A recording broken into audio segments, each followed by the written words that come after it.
Are here at LACM. Thank you. And super excited for the first clinic we have for the Drum Week here at LACM. Today we have an alumni that was actually the student of our very first drum class back in 1996 when we were called Lama.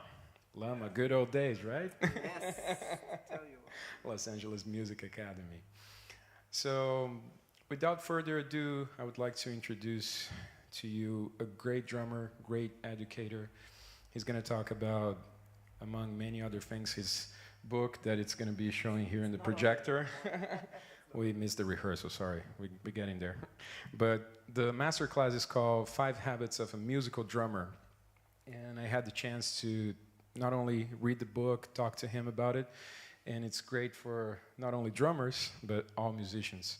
So I'm pretty sure you're all going to enjoy this clinic. Thank you all for being here. Thanks for everybody that is watching on the live stream. Stephan Emig, thank you. Thank you.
I play one more tune for you? Please. Yeah, thank you.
Thank you very much. Thank you. That's really exciting and nerve-wracking playing in your old school, you know. Thanks so much for coming to this event and everyone at home watching on YouTube. My name is Stephan Emig. I'm a graduate from the LACM, former known as LAMA, from the very first year, so 96, 97. I see that there's a couple of other grads here too. So are you guys from the school. Anyone studying here at the moment? All right, excellent. What a great school. Good choice, good choice. Very nice. I have to say, I think my career wouldn't have happened if I hadn't come to Lama at all. So everything I do right now and have been doing for the last almost 30 years is because of what I learned here. And I'm really grateful I'm able to give a little bit back by doing something like this. And I've been to LA and Pasadena every once in a while, and I always have to come here. I have to see the Starbucks around the corner, the Burger King. I think we got good discounts at all these places while I was studying here, and it's great to see that so many things change, and also that a couple of things just never change, which is great. Yeah, so tonight's going to be all about musicality. I'm not a native English speaker, but I try my best. So if there's anything you don't understand, please feel free to ask anytime. I'll be more than happy to answer these questions. If I say something funny, just laugh. Maybe it was on purpose, maybe it was by accident. But yeah, let's all have a good, like I'd say, 2 hours tonight.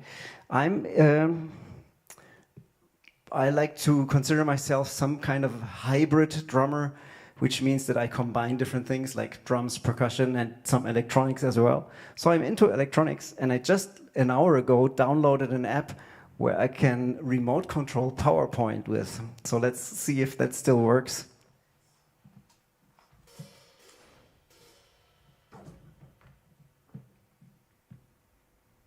All right, that's pretty good, right? Thank you so much.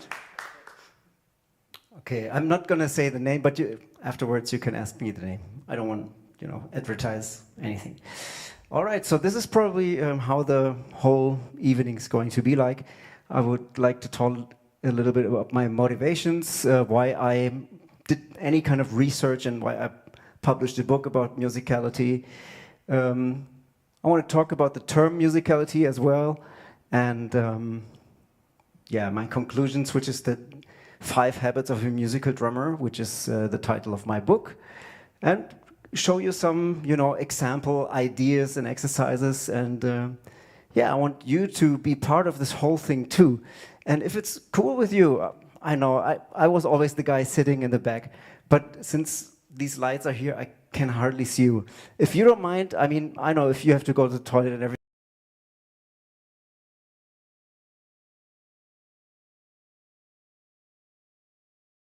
That's so kind. That's really cool. Thank you so much. Thank you. I took a shower before, and the distance is kind of okay. All right. Cool. Great. That makes it just so much more comfortable, and excellent. Great. Thank you so much. So I put something like an open Q&A session towards the end. We can have that, but you can ask questions anytime. I have lots of stuff prepared. I'm over-prepared, which is something I also learned at this school. But if the evening goes like a total different way, that's cool for me too. So let's see what happens. All right, are you feeling all right so far? You got like drinks and everything? Cool, thank you so much. Okay, so my motivations, if you're a professional drummer for about 30 years, there's different things that inspire you to rethink your career or something like that. But one event, I think it was maybe like 2005, I call my musical coming out. I was on tour with a jazz trio, with a piano trio, with piano, upright bass, and drums. And I played in Cologne. Who of you has been to Cologne before? It's a nice city, right? It's a nice city. And they had a huge record store when there were still record stores. And they had, in German it's called Krabbeltisch. That means that there's a table with really cheap DVDs and CDs, usually like $5 or something, or $1, In German it's called Krabbeltisch. So you go there and check out the DVDs and CDs. And I found one which was a DVD by the band Marillion, a band from the UK, I'd say like mainly 80s, I guess. Live at Lorelei 1987 live DVD. And I thought, man, that's great. That's one of the bands that I listened to as a child. One of the bands that I actually, because of that band, and this and Iron Maiden, these were the two bands that made me start playing drums. So I bought this DVD. And also back then, we're talking 2005, the MacBooks had like DVD things, you know, you could put like a DVD into your MacBook and watch it. So before a show the next night, I watched the DVD by Marillion, and I was really struck by the emotional connection I had to this music, because just then I realized that I hadn't listened to that music in at least a decade, because I was so focused on being a professional musician and taking care of all kinds of styles of music, and I kind of forgot the roots where I came from. So the music that made me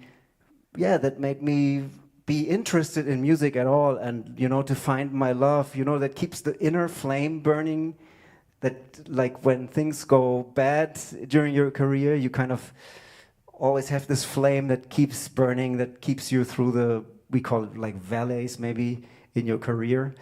And I was really emotional connected, and I was so happy that I kind of rediscovered this type of music. So I found, and there's one interesting thing about that, the singer is not always in tune with Marillion, especially live. And the timing, you know, it goes up and down. There's like one super famous record from Marillion where like the first song speeds up and slows down like hell. Hey, and when I listen to it, I don't care. I sing along, and I feel the music, and I don't care about all these like technical details, which made me realize maybe that's what the most people listen to when they listen to music. They listen to the emotions and to the experiences and to the connection they have, and they don't listen to the technical details. So that was like the first thing. And there was one other thing, which is the audience's feedback versus my inner feelings when I was playing a gig. So sometimes I would play a gig and I thought, this was the worst gig I have ever played in my life. And right when I went off stage, somebody approached me and said, hey, that was the best I've ever heard you play. And that happened quite often. And they said, hey, you play so musical. And I was like, no, but didn't you hear all of the mistakes that I did?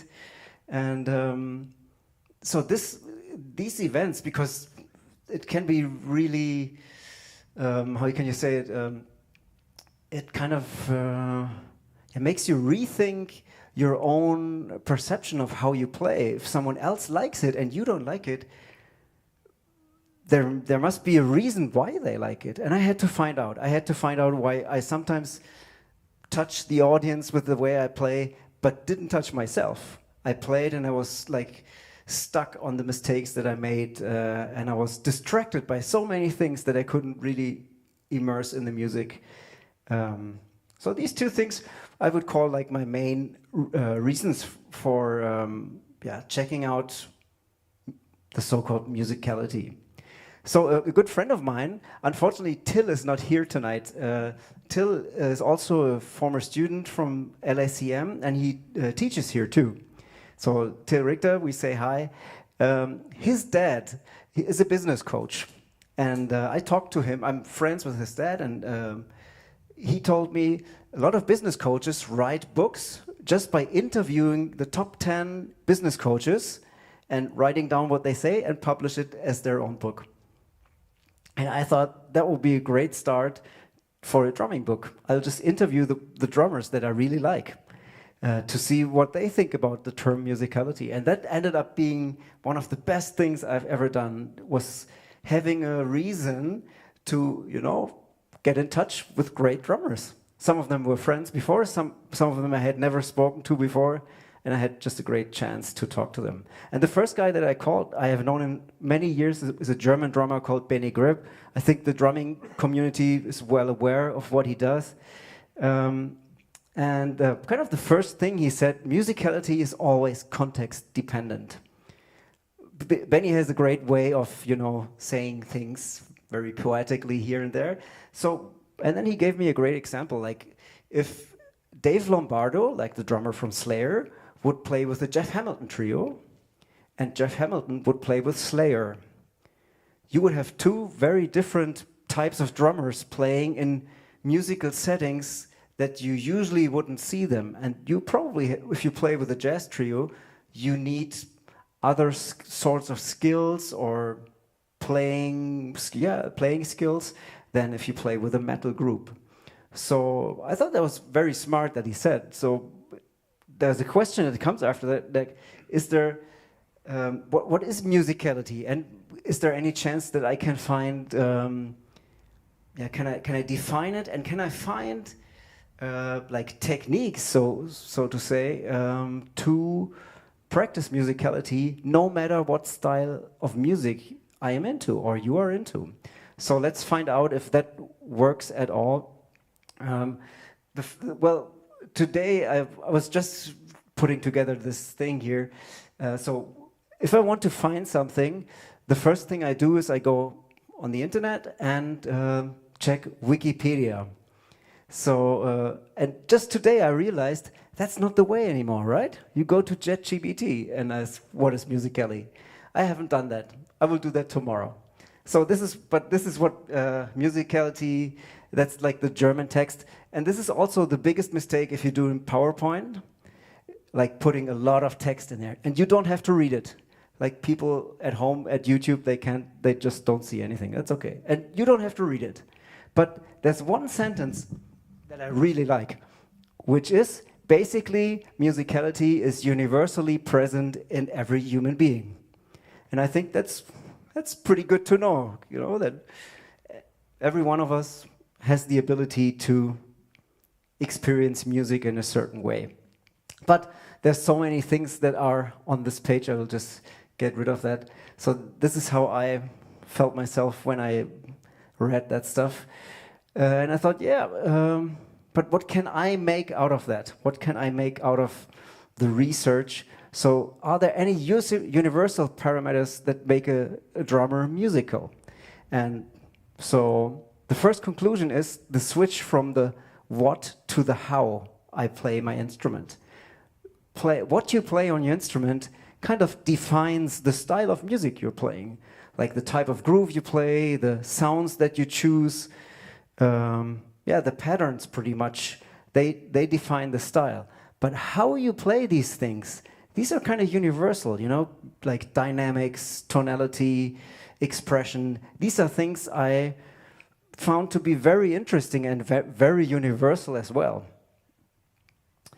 And hey, Joe Porcaro, who of you remembers Joe Porcaro? I hope everyone does. Is this still the Joe Porcaro Hall? Is this the name?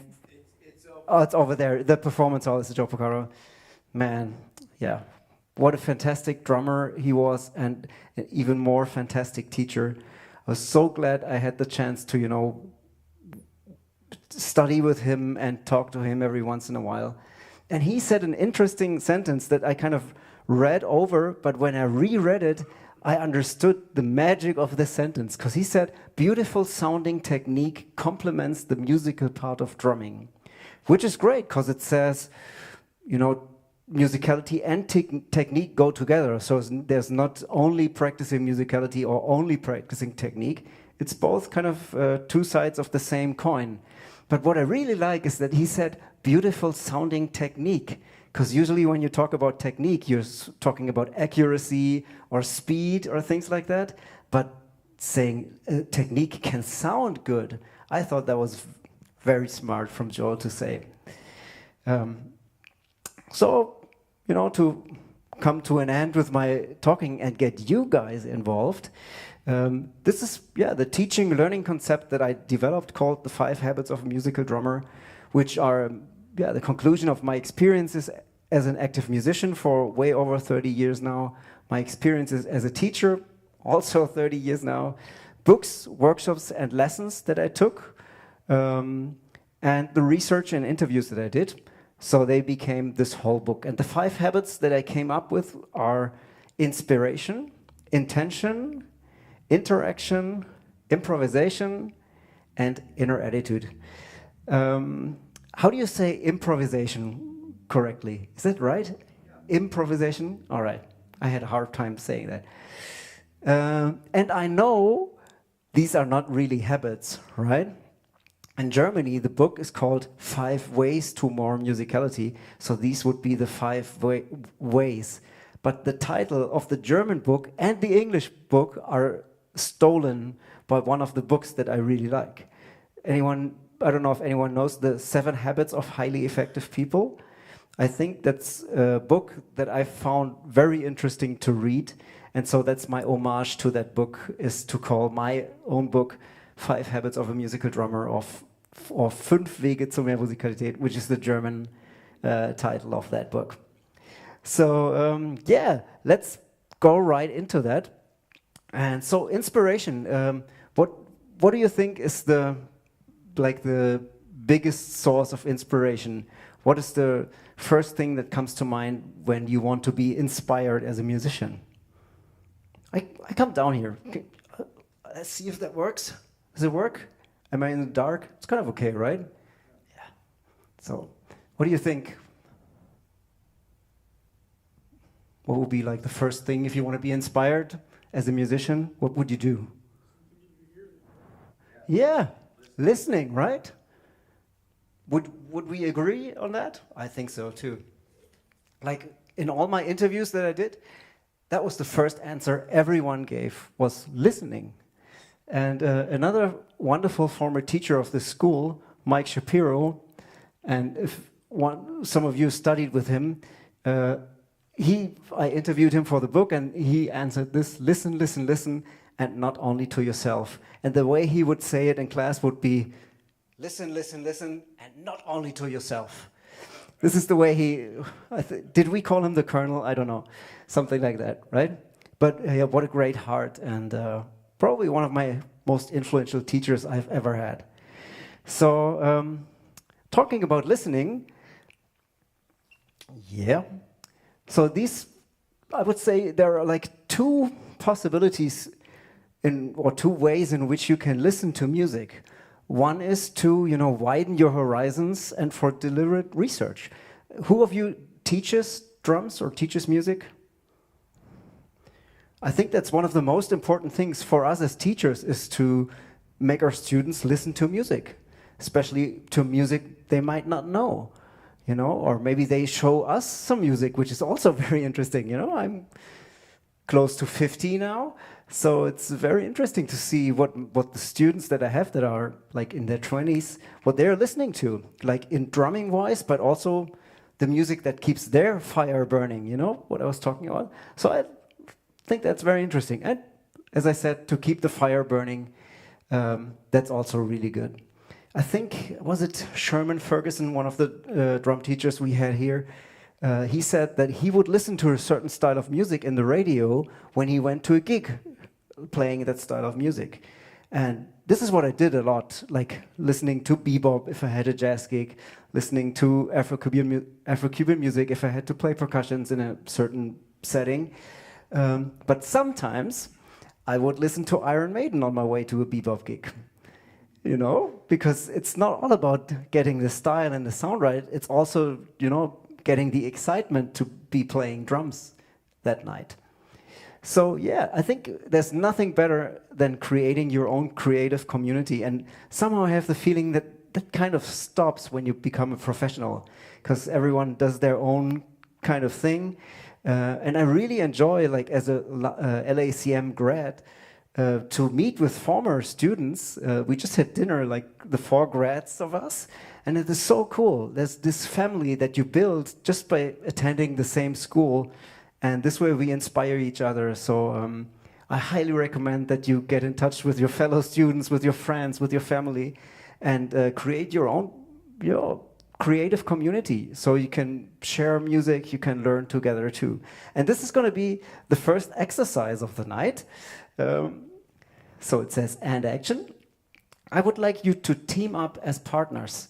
So we have 1, 2, 1, 2, 1, 2, 1, 2, 1, 2, and the 2 of us, if that's cool with you. And I would like each one of you give the other one song that they should listen to. One song where you say, this is a must know. Maybe even it could be a song that you say it keeps your fire burning or your heart is connected to it. Or it could be something where you say, hey, that's probably so unique. Maybe if you know each other, I guess the other one hasn't heard of that. Does that sound clear at all? A little bit? All right, so let's take a couple of minutes doing that. So the guys on YouTube, I guess um, they have to call their friends, or if they're not by themselves, just talk to each other. Or if they're rewatching the video, maybe that's a nice homework to do is ask for a musical tip. Okay, guys, let's go. 1, 2, ready, and.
Everyone gotten a tip, something like a musical tip?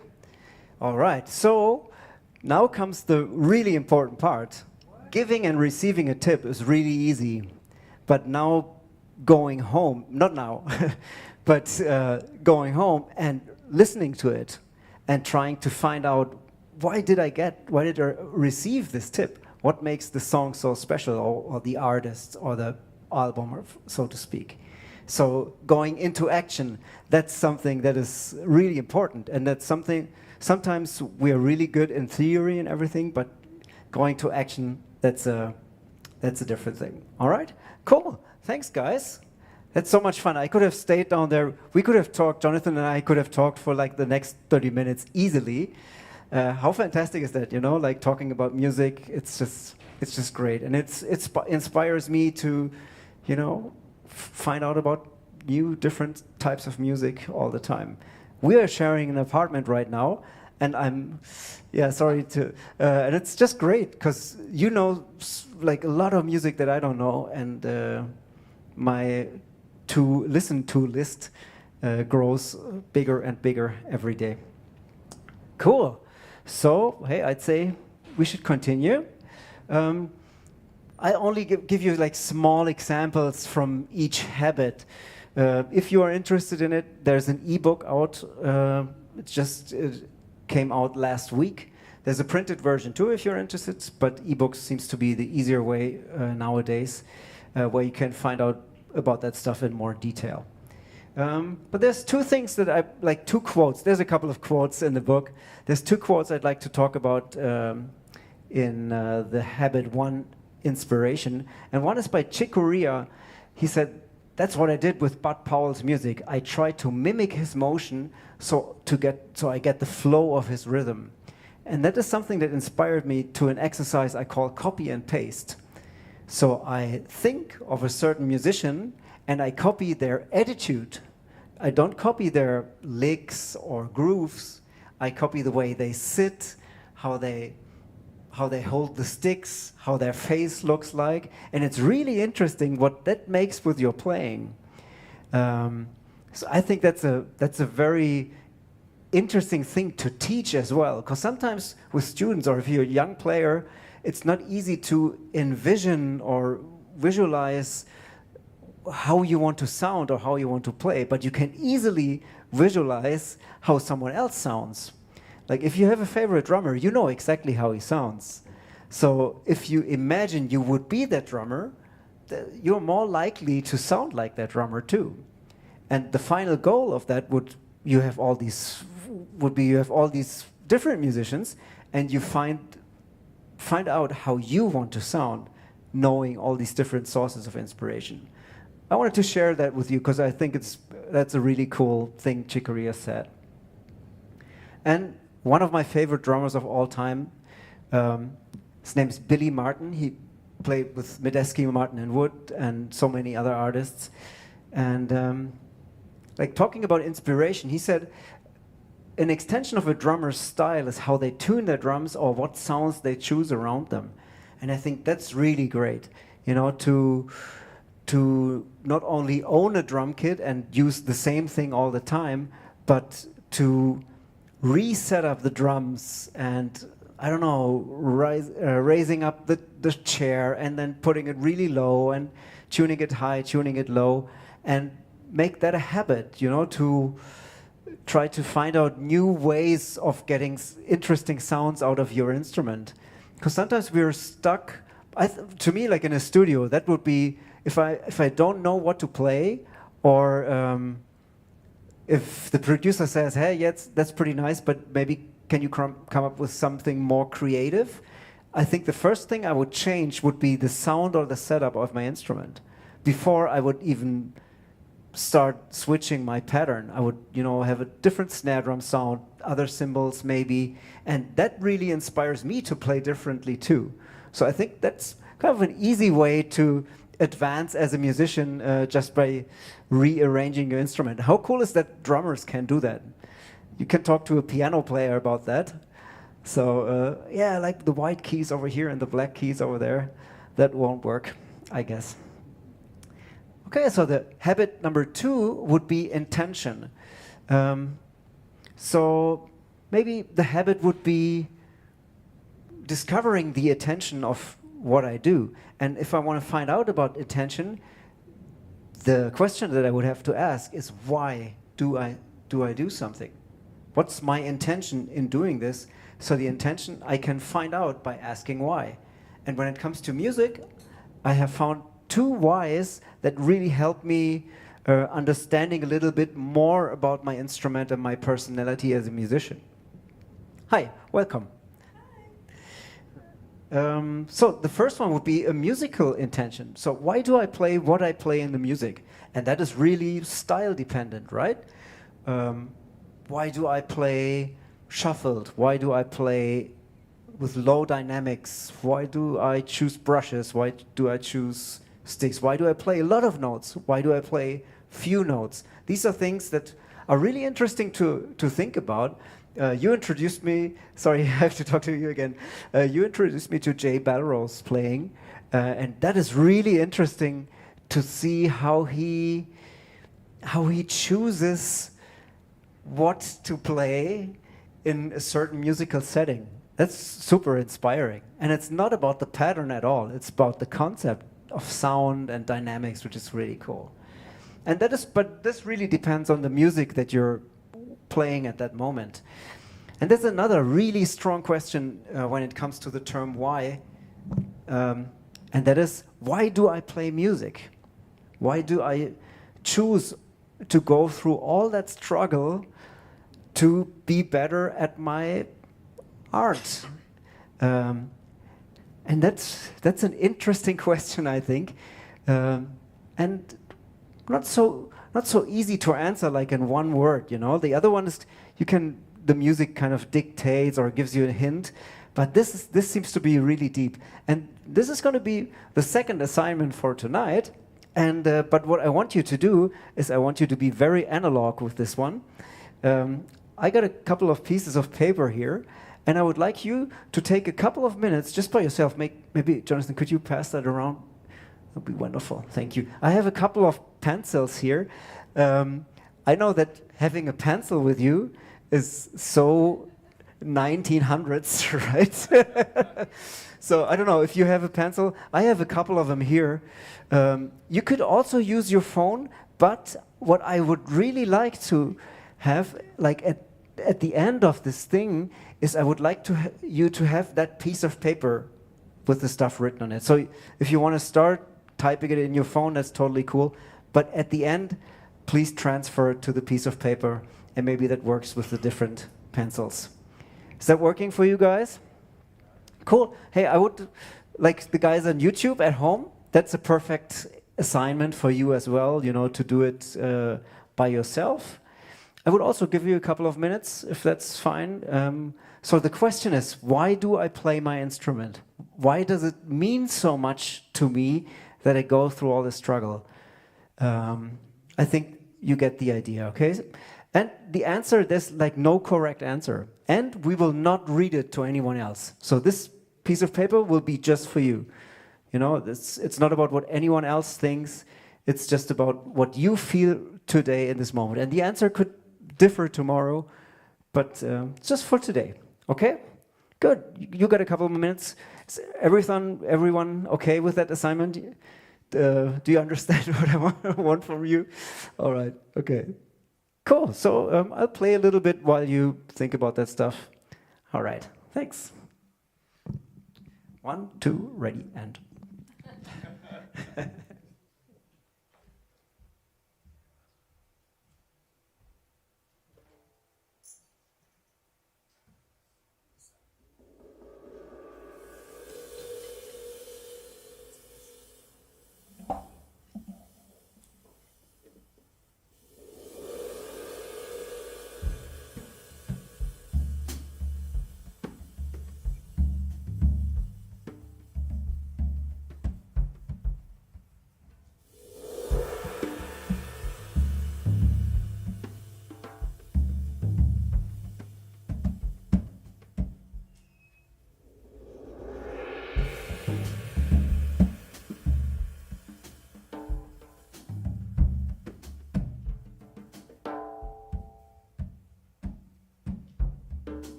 1 minute more, something like that. Is that cool? I hope it doesn't stress you too much.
Okay, guys. Okay. Does everyone has their answer on a piece of paper? That's cool. So what I want you to do is I want you to fold this piece of paper and maybe fold it multiple times, just the way you need it, and keep it somewhere close to your instrument or close to you personally, so that every once in a while you will stumble across this piece of paper. Maybe on this piece of paper you will find the ultimate source of motivation for you to practice or to play your instrument. Like on a day where you struggle or you don't want to practice or you're getting tired or exhausted from all the struggles of studying, of playing. Maybe what you wrote down will help you getting over it and getting out of that, and maybe it gives you some energy. I have in my wallet, I have a little stone that I always carry with me, and so I stole this idea a little bit. There's a stone, and I was at a seminar, and we did kind of the same exercise in a really different context. So that was the stone of gratefulness, and I put it in my wallet. And whenever I put a coin money, I stumble about that stone, across that stone, and am reminded that I should be grateful for what I have. So maybe this is something you can stumble over, and it reminds you of being grateful for getting to know the art of music. Or I don't want to be too, you say pathetic, I don't know, is that the right word? You know, like no pathos. But I think that can be really helpful. And it's really interesting. You know, there is no right and wrong answer, but I would love to share the answer that I found out. I went to therapy once, a couple of years back in Hanover. The medical university is connected to the musical university, and that's really cool. They offer like mental advice for musicians too. So I had the chance to go to therapy, and we talked about this thing, you know, because I was kind of struggling with my life as a professional musician, and the therapist, he asked me the same question, and the answer that came out of that was really different from what I thought would come out after talking about that for a long time, because I thought it would be like about expressing myself or being on stage, playing music, and what I've, like at the end when we crossed out all the stuff that wasn't the answer, what was left was that music is something that helps me get in touch with people that inspire me, or that inspire, or that enrich in my life. I think that's maybe how you can say it. So that was really interesting, because I always thought it's about music, and yes, it's about the music, but it's also a vehicle to, you know, get in touch with other human beings and connect and share ideas and emotions. And I think that's super valuable. All right. So let's check if the app's still working.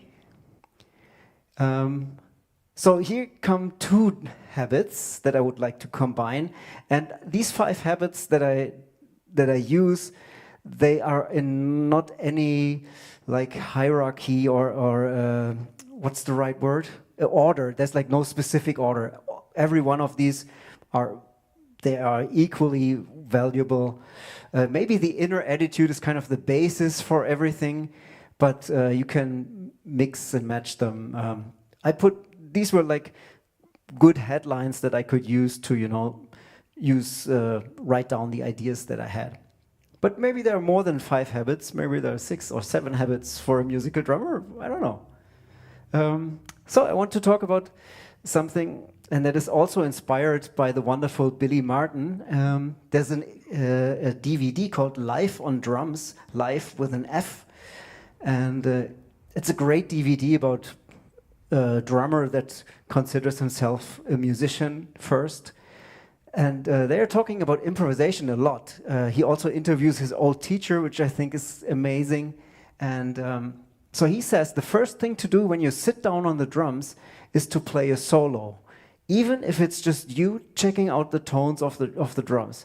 Just take it from there and be in the moment. That's a really interesting question and a really interesting task to do. And so this is what I like to do now. I want to use the Billy Martin method, which is play a solo and let yourself be inspired by what you play. But I don't want to play, so it would be wonderful if any one of you would like to come up and try that. I know it's weird, playing in front of other people, but to me, this whole thing here is a mistake-free environment. There are no mistakes. We're all in the same boat, so anyone wants to try it out, I'd love for someone to check it out. And we will also talk about things. You want to do it? Sure. Wonderful. Get you up there. No, because you don't know. Come on, let's go. There's got to be percussion. Thank you, Dave. So it's going to be Dave on drums. That's wonderful. That's wonderful. Thank you so much. Thank you. I'm not shy, as you know. Yeah, that's good. That's good. I'm so glad you came, man. Thank I you. have questions for you. Oh, you do? Yeah. Like, Why no front head? he asked me if you didn't understand why I don't have a front head. So 70s, I love it. Yeah, it is. But it used to be like a real bebop sounding kit when I arrived here, and there was no hole in the bass in the front head, so I just removed the whole thing, and thought it might be nice like this. Beautiful. Thank you so much. Other questions? Yes. So there's many students here. How did you take what you learned here and apply it to moving forward? All right. So that's. Did you understand the question? That's going to be a long answer. Yeah. Yeah. Yeah. You want to take a seat for a moment? So I think one of the interesting things is that when I graduated from here, I had no idea what I had just learned. So to this day, there are things that pop up, like memories of the studies that I had here, that help me today becoming a better musician. There's like things that I play and I remember, oh man, Ralph said, do this, and maybe you can play a melody here and there. Or I'm playing percussions a lot, so I will always think about Jerry Steinholz. Like there was one thing Jerry used to say, which is, if you know how to play, they let you play.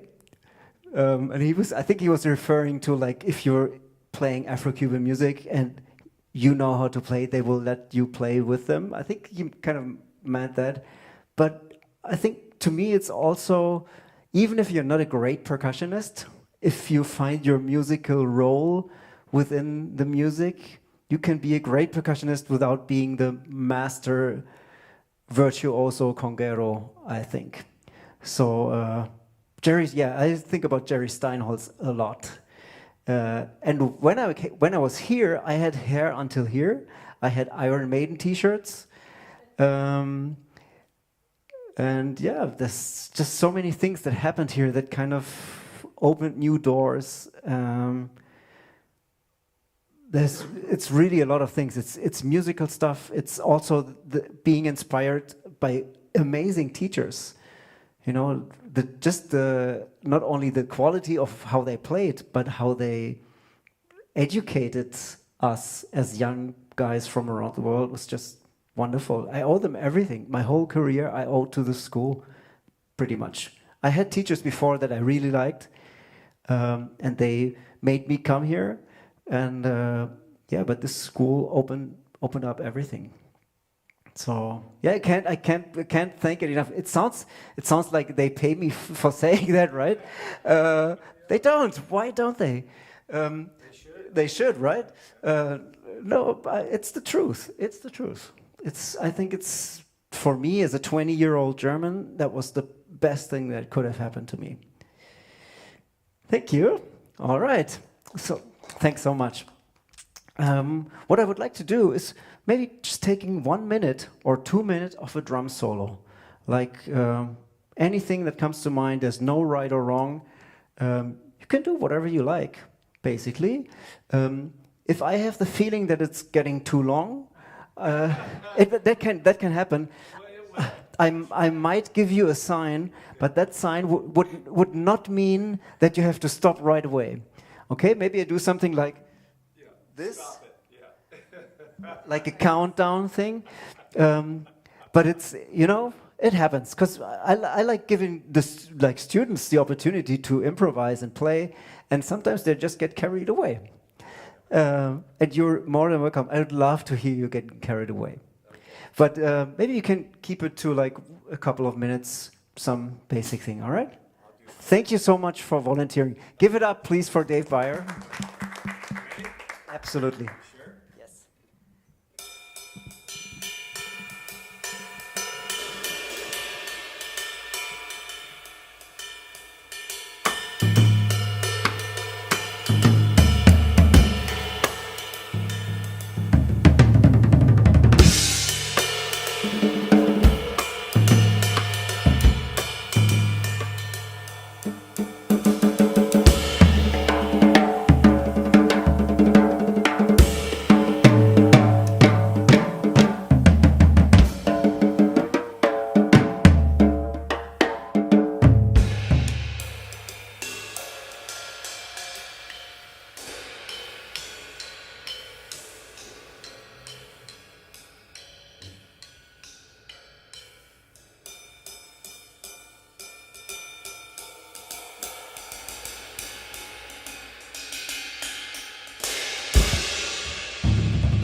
Yes.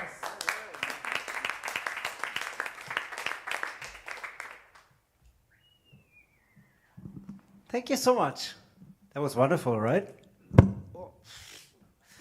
And it's always crazy how drum sets sound different from like different angles, right? Please stay, please stay. You're more than welcome to stay. Maybe I have you play another solo. Sure. I really like that solo, and there's a solo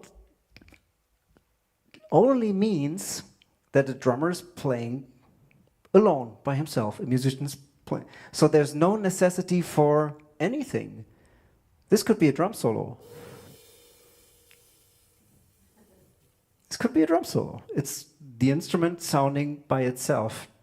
So I would never, ever criticize a drum solo like this. It was fantastic. What I'm interested in, and maybe you can answer that, is what was going on in your mind while you were playing? Was there anything like, were you in the moment? Were you aware? Were there any things that you were receiving from the audience or something that I would be interested? Would you like to use this microphone? Sure. I think the first thing I thought of was I love 3 or 6. I just love all the possibilities in that feel, you know? It's my favorite time signature. Yeah, me too. Yeah, yeah. There's so many undercurrents available. Yeah, and then I just thought, have fun, you know. I'm not at this point. I'm not worried about what anyone out there thinks of what I'm doing, you know, because I just don't care. So I'm doing it for me and trying to express. Fantastic. Yeah. Thank you. Thank you. That's wonderful. Thank you so much. And that's a goal that I want to achieve as a professional musician. I want to, at one point, be able to leave it all behind, all the self-criticism and the guys in the audience sitting like this. Yeah, like we can do that. Yeah, and they always sit in the first row, right? Not tonight. We only have great people in the front row. But we all know that, you know? The in-ear that doesn't work, the wedges that don't work, the riser, the drum riser that moves, and the cymbals go like this. There's so many things that can distract us from playing music. And part of that is something we can have influence on, like if we play shitty equipment, maybe we could invest in better equipment. Right, Andre? We are here in LA also to invest in better equipment. That's why they have Pro Drum Shop, right?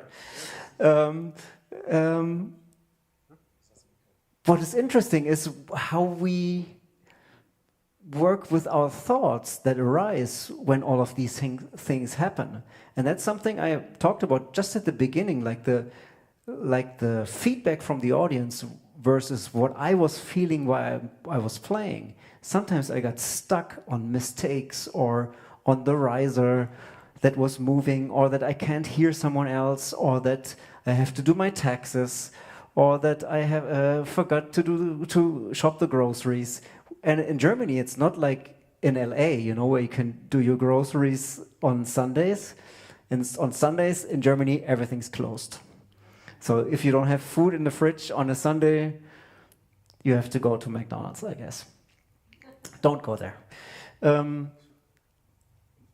So what I would like, if that's cool with you, just stay with me up here. I like your presence. I feel very good in your presence. I would like to talk about something that really changed my life, which is meditation. Who of you has meditated before? Who of you has never meditated before? Fantastic.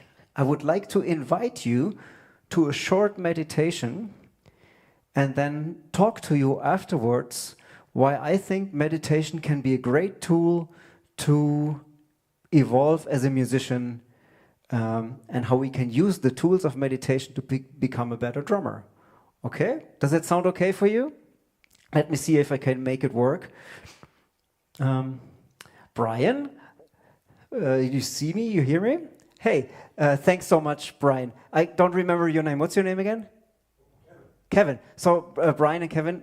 And can you tell me your name? You're doing the streams? Brandon. So please give them a hand. They're doing all the technical stuff tonight. Thank you, thank you, thank you. And we had it felt like a 5-minute sound check, and I think we did a pretty good job, right? Fantastic. I'm gonna start some music here, and I will talk over the music, so maybe you can arrange it the way that people are still able to hear me. Hey, you can meditate just on the drum stool if that's cool with you. I think it's very interesting to meditate at your instrument, or in the room where you play your instrument too. And I will just try to invite you. English is not my native language, but I will try as best as I can to guide you through the whole thing, okay? Hey, it's an experiment.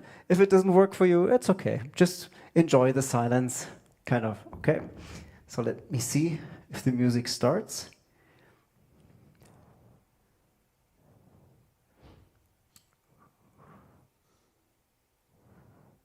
It doesn't start? That's okay. And I know why. That's always good, right? Something doesn't work and you immediately know why. So hopefully, hopefully, if I use this. Do you like this picture? My 8-year-old niece painted it. It's pretty cool, right? I took a picture. The original is very small. I was so impressed with that picture. I had to have it as my background. So whenever I teach and my students get to see that the whole time, they might be sick of the picture already. But I kind of like it. So Nati did it. If Nati will watch this video,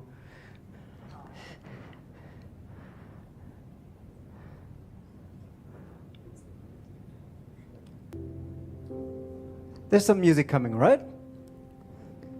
I can hear it in the monitors. Do you hear it outside too? Fantastic. All right, so when it comes to meditation, I always thought that there's a right or wrong way to meditate, but there's not. Being human and being as natural as you can is the biggest part of meditation. So I want you to find a posture that you like, both of the legs on the feet on the floor. Find a relaxed posture. Sit upright, but not like too stiff, kind of relaxed. The hands on your legs or on your lap. And the eyes can still be open, so like a soft gaze. And take the deepest breath that you've taken today, in through the nose, out through the mouth.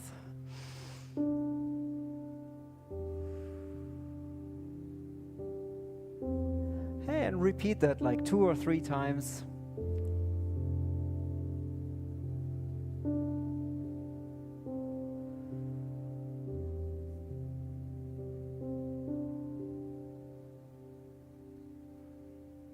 And one more time. In through the nose, out through the mouth.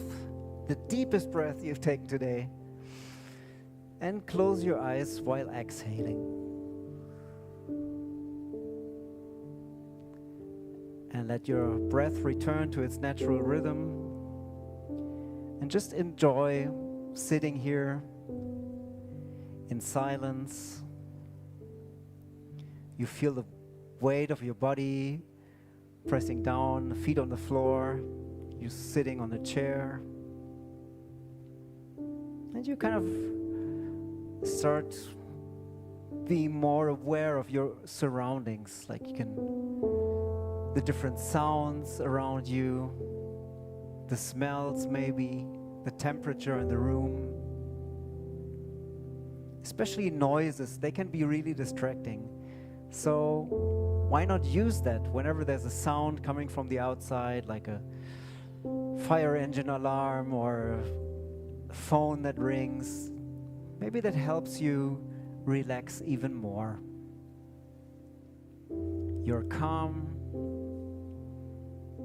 and you enjoy this little time for yourself.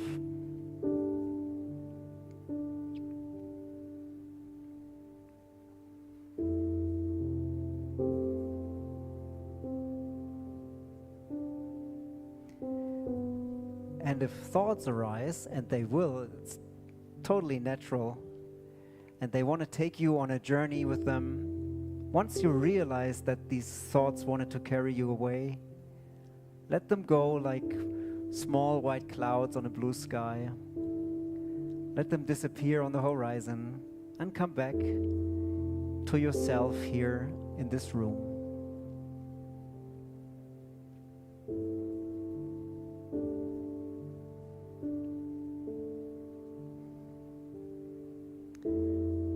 And now I'd like you to scan through your body from the top of your head, inch by inch, towards your feet. And just checking in, not really changing anything. Just scanning down, checking how do I feel in this specific part of the body. Am I relaxed? Am I tense? Inch by inch, scanning down.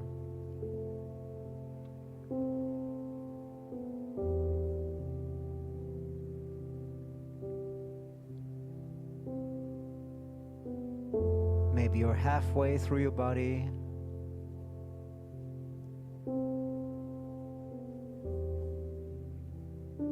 Maybe you already felt that there are certain parts in your body where you can feel your breath really,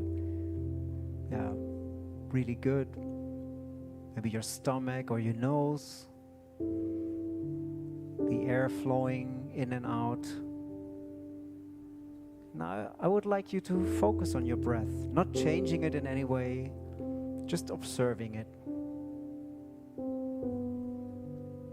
Are the breaths deep or shallow?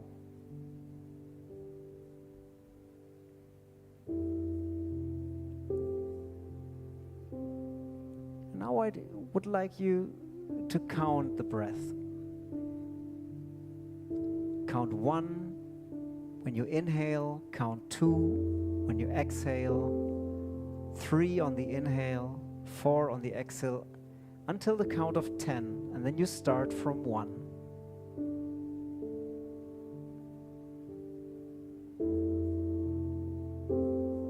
Don't change your breath, just adjust your counting to the tempo of your breath.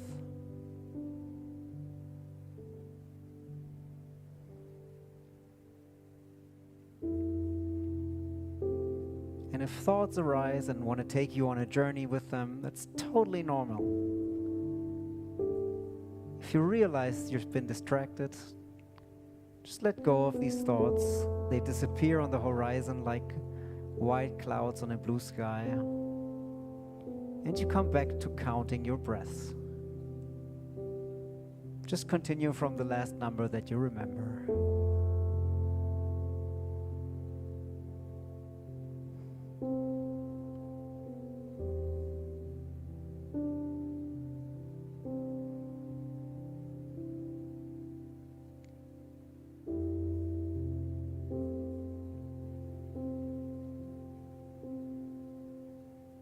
Okay, no, I want you to come back, not focusing on the breath anymore, coming back to the surroundings in here, the weight of your body on the chair, contact to the floor.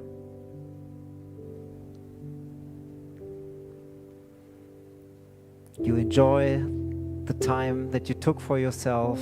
You feel energized and relaxed.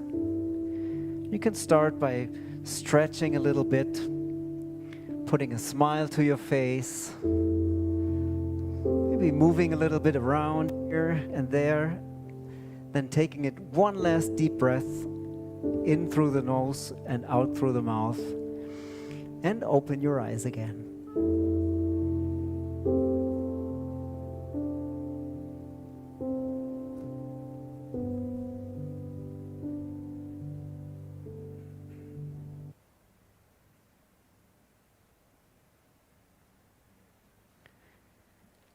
All right, how do you feel, guys? It's nice to take a little time out, right, here and there. It's really interesting that if you speak through meditation, you still get into the zone of meditating. It's really interesting. Yeah, so for the guys never meditated before, something you can do every once in a while, right? Kind of takes the stress away, yeah, makes you like refocus, re-energize. I think it's really cool. How do you feel? Good. Feeling good? All right. I'm so happy I got through the English part of meditating. But I'm meditating to an English app. It's called Headspace. I have an abonnement with them, like a subscription with Headspace, and I really enjoy the tonality of the voice of the guy that does the meditations. And there's so many different types of meditations. You know, you can meditate in silence, you can meditate with music. There's like sound meditation, you know, with gongs, for example, which is really interesting and intense. I've found, for me, the best way to meditate is if someone else is talking me through it.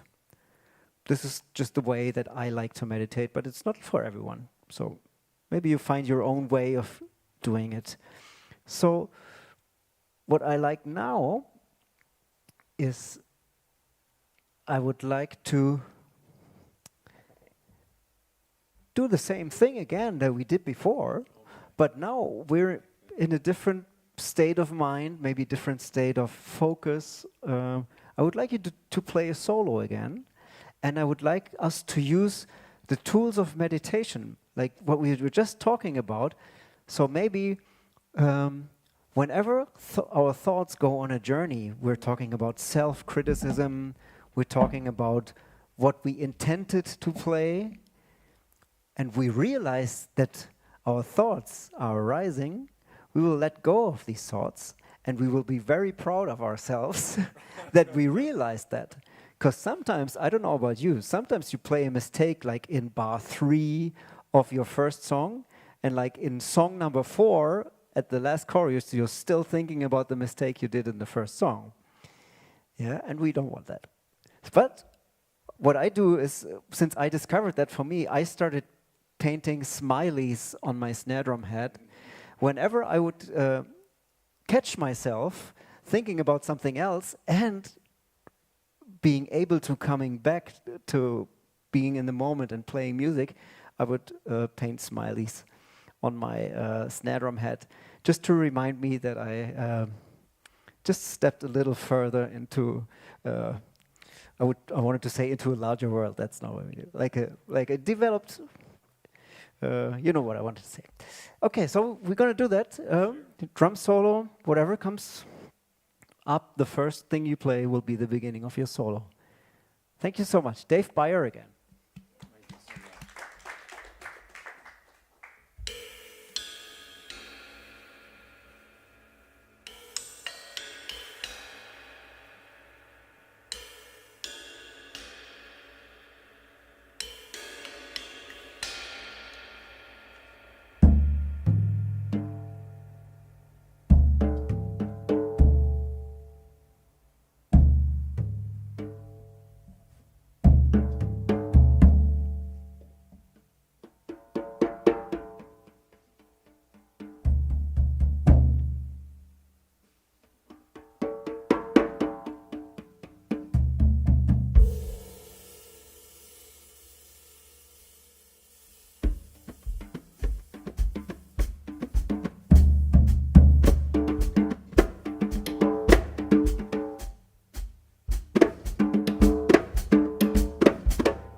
After having meditated, if there was any like change at all, or were there thoughts in your head?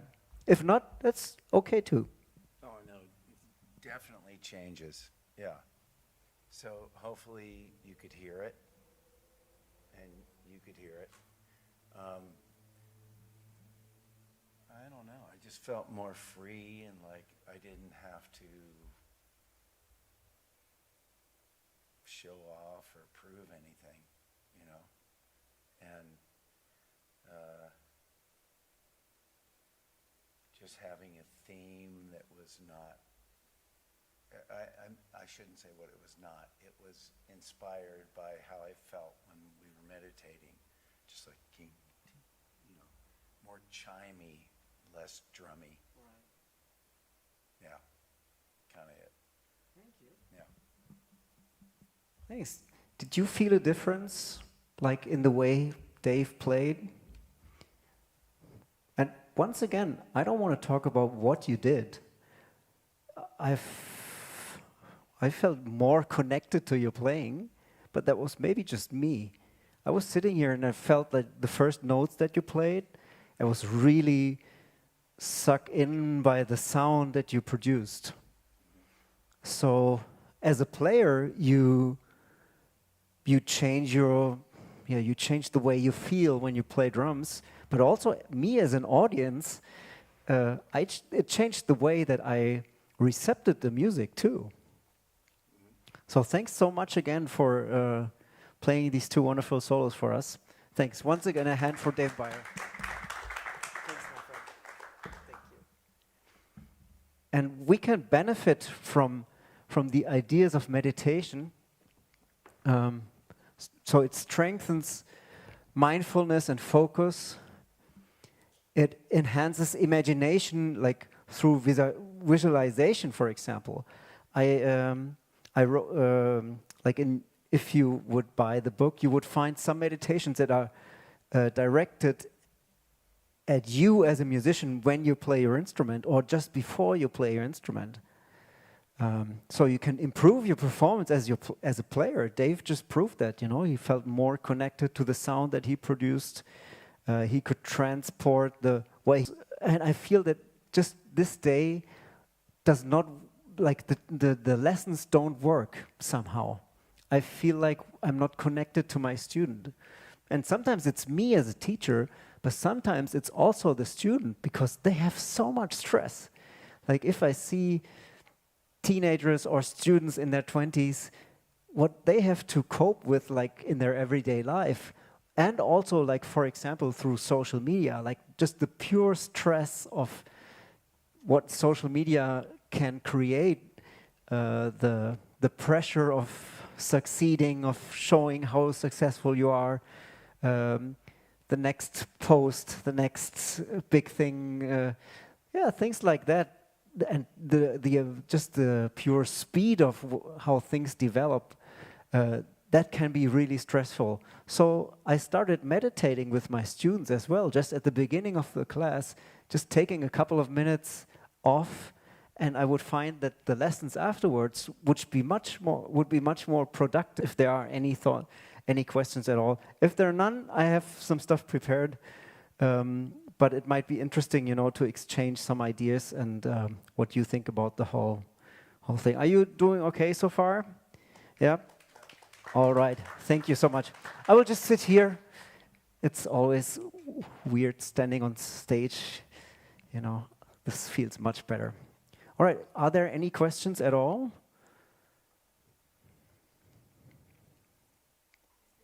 Yeah, Dave.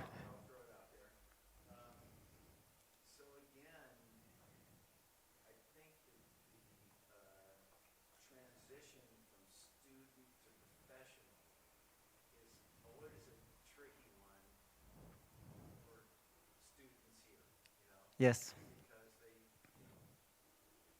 they're great at being students. God bless all the students that are here.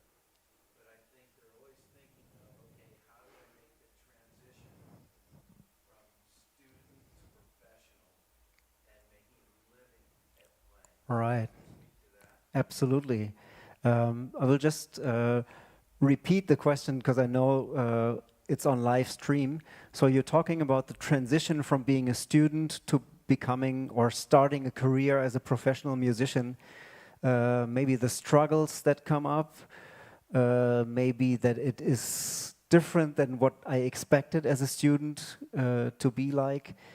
And I can only speak for myself and from the experiences that I have talking to fellow musicians and students. I find that it's a good idea before you start studying to find the right school for yourself and the right teacher. I think that not everyone is suited for the same type of studies. For me, as a 20-year-old guy from Germany, it was perfect to come here because it was a one-year program back then, and it was very well structured. And that was really good because I wasn't very well structured. And that helped me kind of being away from home, being away from my family. It helped me being organized and having a structured life over here too. If it would have been like a 4-year program, what is like the common way to study in Germany, you are much more relying on your own capability of organizing your life. And I wouldn't have been ready for that at all. So to me, it was the perfect thing coming here. And I also admired the teachers I expected here. I had respect for the teachers even before I met them, just because of their reputation or because of records that I knew that they played on. I wanted to come here, and that was just perfect. I'm teaching at 2 universities in Germany, in Osnabrück, which is a small town in Lower Saxony, and in Mannheim. And these 2 schools have the same degree at the end of the studies, but they're very different from each other. They have a different atmosphere and they focus on different things on the students. So I have the feeling sometimes students from either school would fit better into the other system. So I think it's really interesting to find the right school for yourself or the right teacher. It doesn't even have to be a school. If you have the right mentor, that's just perfect. And making the transition to being a professional, finding a mentor that helps you after your studies is very important too. And that, to me, that counts until this day. And that could be taking lessons. I have to look at you again because I love the way you do that. You know, traveling the world, taking lessons with drummers that you like. But it can also be just talking to your former teachers. And like Mike Pecker, who used to be a former teacher of mine, we met at NAMM show, and I think we took like 10 or 15 minutes talking about being in the middle of your life as a professional musician. Things that change when you're around 50 years old, how your life changes, how your focus and the priorities might change. That was very valuable. So I think exchange in any type of way is really important.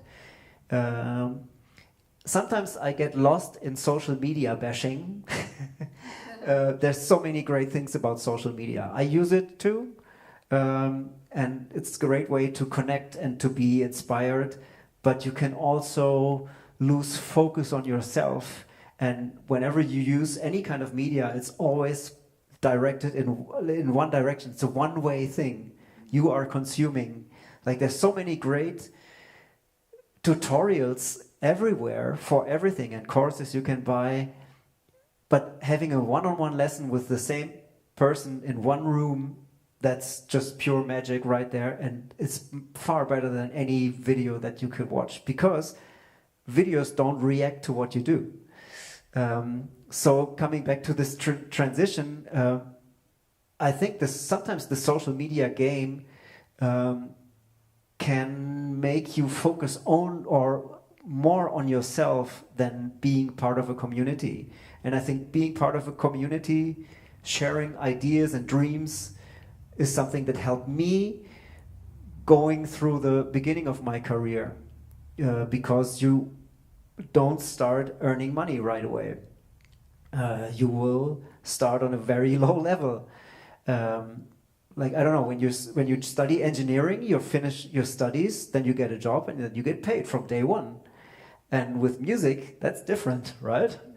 I mean, you can be lucky, but I think for the majority, it's different.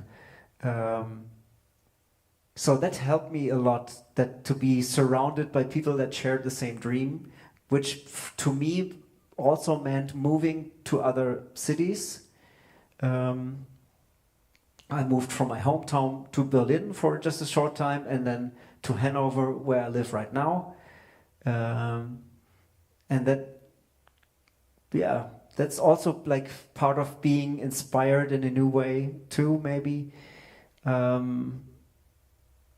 Let me find the way back to your question too. Sometimes when you study, you are in this bubble with all your fellow students, you know, you compete or you compare yourself to your fellow students, and then you go out there, everyone goes to their own city, and you're kind of again by yourself and have to, you know, find your place in the local music scene. I remember Mark Schulman saying one thing. I have many great memories about Mark Schulman, but two come to mind. One thing is that he did a drum clinic in Germany at a school that I taught at, and he went on stage, and he can have this rock star movement, with the cowboy boots and everything. So he would go up on stage, and everyone was applauding, like, this will be the drummer of Pink and everything. And the first question he asked was, who? One thing, yeah, as a conclusion to that. Thank you. So how are we?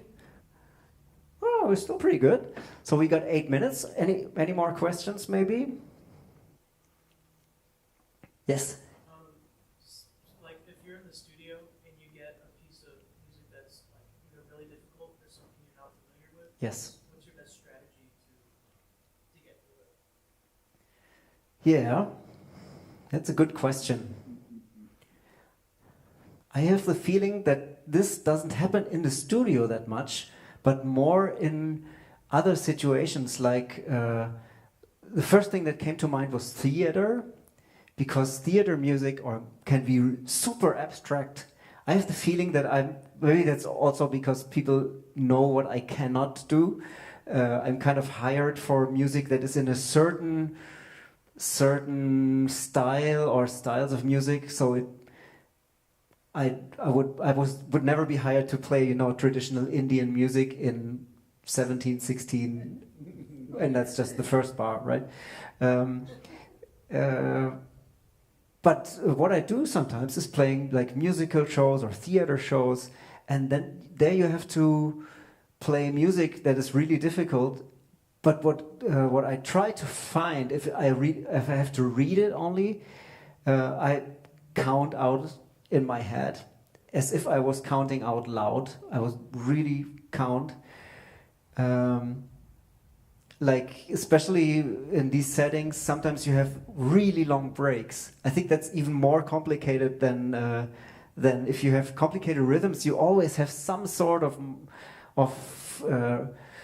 like micro timing that you can relate to, or subdivision you can relate to. But if you have 37 bars of rest and then you have a hit on one, that's really difficult. And sometimes, as stupid as it sounds, I'm like 1, 2, 3, 4, 5, and I'm looking at each bar, not trying not to miss anything. When it comes to complex music, I'd say if you get to know bass lines, guitar patterns, keyboard patterns that you can somehow relate to, it makes it easier to play them. Especially when it comes to like prog music, for example. Sometimes the time signature is hidden in a very easy to listen song. I think these are the best songs that sound very easy, but once you dive into it, you're like, dude, I never knew that it was this time signature and he's doing that over that. But if you have like certain bass lines you can relate to, maybe that helps. But yeah, I think reading is a very, very good skill. It has saved my butt many times. So I would highly recommend doing it. To read and to understand music better. Does that answer the question a little bit? All right. Thanks. Yeah.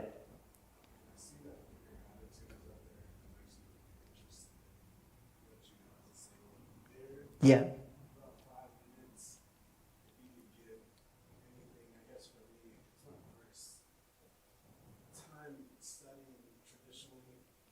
Right.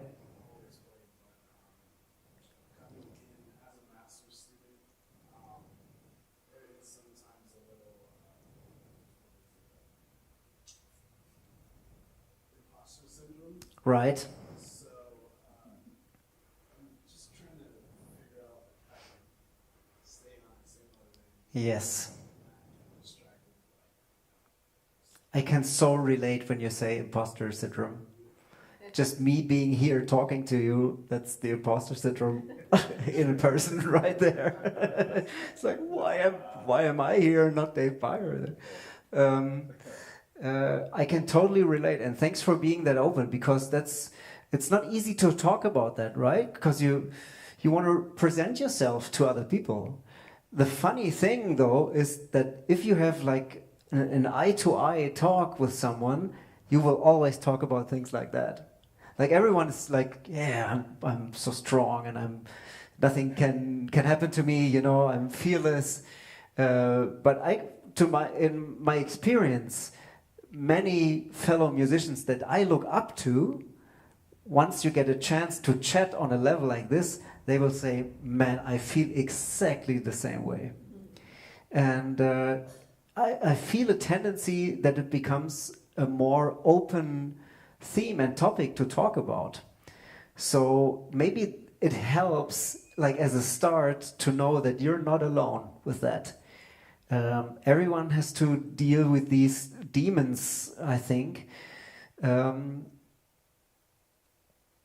And I think being authentic and being open is something, like being open, just asking that question here is fantastic, I think. And it's something that a lot of people don't have the courage to do. And I wouldn't have had the courage to do when I was way younger. So I think that's really good. I want to... the inner attitude thing is a mixture of the ideas of meditation, the stuff that I talk about, and getting you to know your, is it called circle of influence? Like, or area of influence, like things that you can change yourself. Because sometimes you cannot change certain things. And these are the things that you usually don't have to worry about. But we still worry about them. But there are certain things that you can do something about, and like creating habits in your everyday life.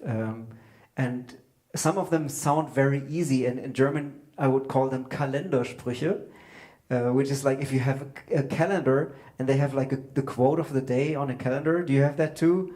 You know, like Carpe Diem and things like that. But there's like sometimes there's a lot of truth in these simple things. You know, like focus on yourself. That sounds super easy, and it's so hard to do because we're distracted by so many things. So I think the ideas of meditation and understanding things that you have an influence on, like the way you spend your day, how much time you invest in developing as a musician or as a human being, that is something that you can have an influence on. And then the only how can I say it? That's the only thing that you can measure is how you were yesterday and what are you doing today, and hopefully continue tomorrow. Also, that sounds really easy, and I totally understand that it's not easy to do. But I would say talk to other people about that. Talk to your teachers about that. And I'm sure they're all super happy to help. I will be happy to help if I could in any way. So I would like to encourage everyone, if you want to get in touch with me afterwards, you can find me on the internet, anywhere, social media, my website. Send me an email. Like, you know, if I leave you with this and tonight you're like, hey, that didn't help at all, send me an email, you know. I'll write you back, and maybe I find better words, you know, to find that. I will just skip the next couple of pages here, since we're coming to an end. So this is like a mixture, or like a conclusion or summary of the things that we talked about today. So stay inspired, inspire others. Keep the what simple to be able to focus on the how you're playing. Enjoy the process, and that's also very, very hard or not easy to do. Don't be too hard on yourself. That's Kalenderspruch right there. That's like the quote of the day, calendar thing. And it's so difficult, you know, because it means so much to us. Like, we're so connected to this that we think, it means so much to us, but sometimes it can hurt that it means so much. So try to be in the moment, let go of negative thoughts, practice undisturbed. We haven't talked about that, but that might be a good idea, especially in a school environment like this. transfer all exercises into your own musical world, I think is really important to be able to, whatever exercises you find or someone gives you an exercise, try to find a connection to the music that you like and try to transfer that. Because if you don't, it will always stay an exercise. Share your experiences. And that's all we can do. And the experiences I have today will be different from next year. So if we meet again, I might tell different things because my experiences have changed. But there's one final tip, and maybe that concludes the whole thing, is your value as a human being is not connected to your quality as a musician. And I think that's really important to understand, and it took me a very, very long time, and I am still working on it. I'm still working on realizing and really feeling this sentence. That's my mantra. That's what I want to feel. I want to be here and be fearless and be just myself and don't want to judge myself and don't want to know what you think about what I play. I just want to play and enjoy the moment. So yeah, that sums it up pretty much. Thank you. I'm so happy that all of you showed up. I know some of you guys came a long way. Thanks for staying too, because I know 2 hours nowadays it's a long time. So thanks so much. I saw that a couple of you guys took pictures of that. I have that as a PDF file. So if you want to have it, I can send it to you easily. I think it's also like in the YouTube video. You have a download link for that too. And if any one of you is interested in the book, come talk to me after the clinic. There's a discount for the ebook for everyone who participated tonight. So yeah, thanks so much once again. I really feel very honored. Thank you.